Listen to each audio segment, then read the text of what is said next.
از دعای بد حذر کن، چون که رسوایت کند.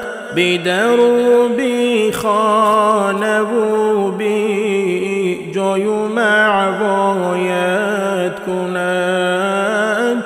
از دعای بد حذر کن، چون که رسوایت کند. بی در و بی خانه و بی جای و معوایت کند. با پدر یا مادری غم خور مکن جبر و جفا.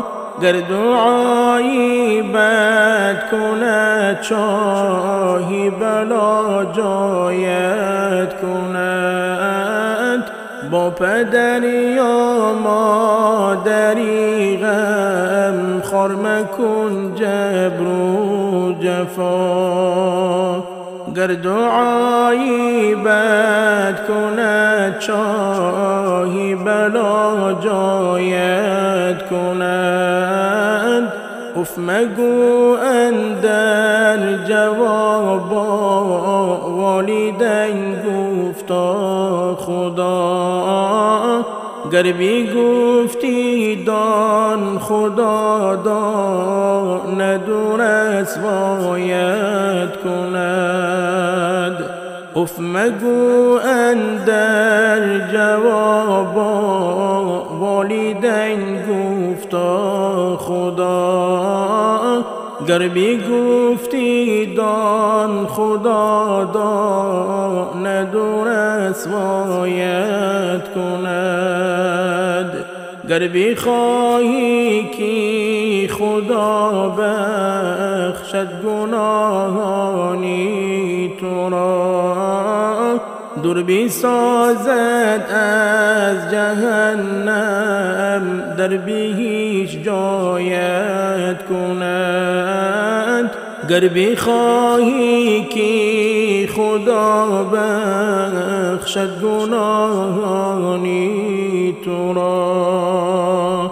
دور بی سازد از جهنم در بی هیچ جایت کند.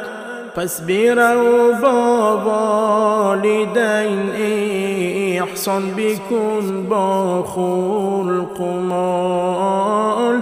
چون شدن راضی خدایت جای و مثوایت کند. پس بیرو با والدین احسان بکن با خلق و مال. چون شدن راضی خدایت جای و مثوایت کند. گو خدا از والدینم راضی شو از فضل خویش. این دعا لایق عفوی ذات یکتایت کند.